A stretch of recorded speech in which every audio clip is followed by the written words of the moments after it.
నమస్కారం. బీఆర్కే భక్తి ప్రేక్షకులందరికీ స్వాగతం. నేను మానస. ఈ రోజు మనతో పాటు ఉన్నారు ప్రముఖ ఆధ్యాత్మికవేత్త, జ్యోతిష పండితులు బ్రహ్మశ్రీ మాడుగుల శివప్రసాద్ శర్మ గురుగారు ఉన్నారు. గురుగారిని అడిగి 12 రాష్ట్రాల వారికి జూన్ నెలలో ఎలా ఉండబోతుంది అడిగి తెలుసుకుందాం. నమస్కారం గురుగారు. ఆశీర్వచనం తల్లి. గురుగారు, మకర రాశి వారికి జూన్ నెలలో ఎలా ఉండబోతుంది? ఎలాంటి పరిహారాలు చేసుకోవాలంటారు? అమ్మ, మకర రాశి వాళ్లకు ఈ జూన్ నెలలో ఎలా ఉండబోతుంది అంటే మిశ్రమ ఫలితాలు. కొన్ని పనులు అయ్యి కొన్ని పనులు కాక అధిక శ్రమతో చేసుకునేటువంటి వ్యవహారము, కొన్ని అనవసరమైనటువంటి వివాదాలు జరగటం లాంటివి కానీ చిన్న చిన్నవి ఏవో ఇట్లాంటివన్నీ ఉంటాయి. చేపట్టినటువంటి పనులు అధిక కష్టముతో వీళ్ళు చేసుకోవాల్సినటువంటి అవసరం ఏర్పడుతుంది. ఆ అధిక కష్టమేమో అధిక కష్టం ఉంటుంది, కానీ ఫలితము అల్ప ఫలితం అంటాడు. అల్పము అంటే చాలా తక్కువ ఫలితం ఇస్తుంది అని దాని అర్థం. అంటే పని చేసినంత నిజంగా శ్రమకు తగినటువంటి ఫలితం అనేటువంటిది ఉండకపోవచ్చు, రాదు. వృత్తి వ్యాపారాలు కూడా అంతంత మాత్రముగానే జరుగుతాయి. చేతి వృత్తుల వాళ్లకు, వ్యాపారం చేసుకునేటువంటి వాళ్లకు కొంచెం అంతంత మాత్రముగానే ఉంటాయి వాళ్ళ జీవితాలు. ఉద్యోగస్తులు వీళ్ళందరూ కూడా యథావిధిగా ఉద్యోగాలు చేస్తారు. నెలకు సంబంధించినటువంటి శాలరీలు తీసుకుంటారు. కొంతవరకు వాళ్లకు అనుకూలవంతముగా పనులు చేసుకోవటం అనేది కూడా జరుగుతుంది గాక. అయితే ఇతరుల మీద వీళ్ళకు ఒక అభిప్రాయం ఉంటుంది. ఆ అభిప్రాయాన్ని తప్పు, నేను వాళ్ళని అనుకోవటము అని తెలుసుకొని వీళ్ళు కనుక కొంచెం మారితే దేశానికి ఉపయోగపడతారు. దేశానికని ఎందుకంటున్నాను అంటే అభిప్రాయము వేరుగా ఉంటుంది, అక్కడ నడిచేటువంటిది వేరుంటుంది. చెప్పుడు మాటలు అనేటువంటిది వినకుండా ఉండి జాగ్రత్తగా, అరే నేను ఎందుకు ఇలా అనుకోవాలి ఒకరి గురించి అని అనుకుని జాగ్రత్తగా ఉంటే అందరు అలాగే ఉంటారనడానికి ఉండదు. ఒకవేళ ఉంటే ఆ అభిప్రాయాన్ని ఏదైనా సరే, ఎదుటి వాళ్ళ మీద ఉండేటువంటి అభిప్రాయాన్ని వీళ్ళు కనుక కొంచెం మార్చుకుంటే వీళ్లకు మేలు ఉంటుంది, వీళ్ళకే మంచిది జరుగుతుంది కాక.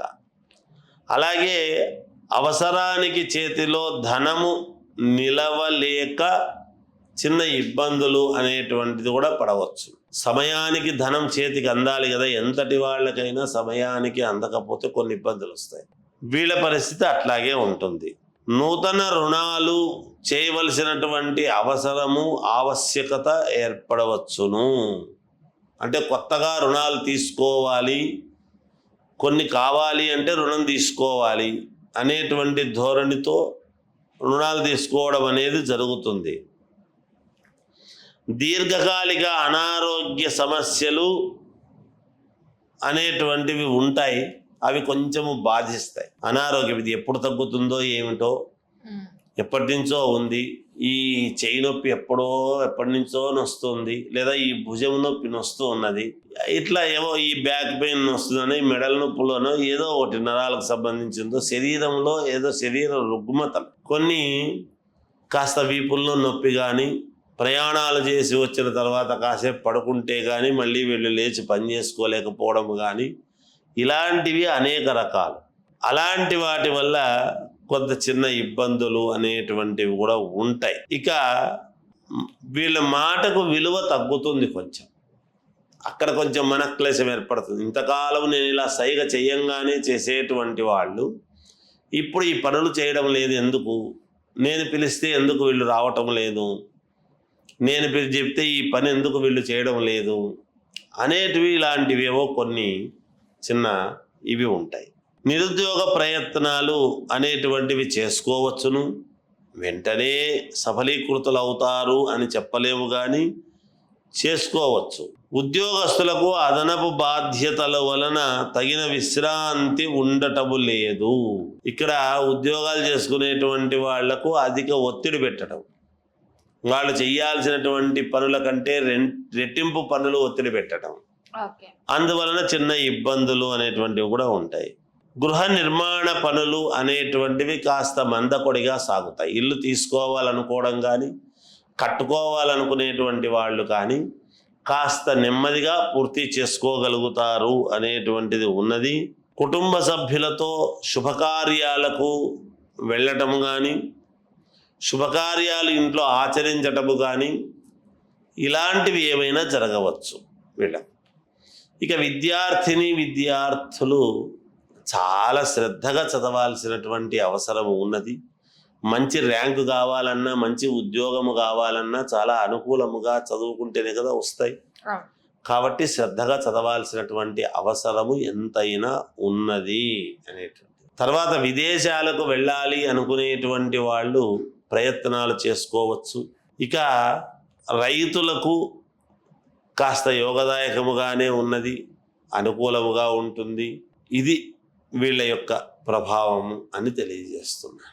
ఓకే, వ్యవసాయ రంగం వాళ్ళే గురుగారు? రైతులకు బాగుంటుంది, అనుకూలంగానే ఉంటుంది. వ్యవసాయ రంగం వాళ్ళకు గురుగారు, ఈ రాశి వాళ్ళు ఎలాంటి పరిహారం చేసుకోవాలంటారు?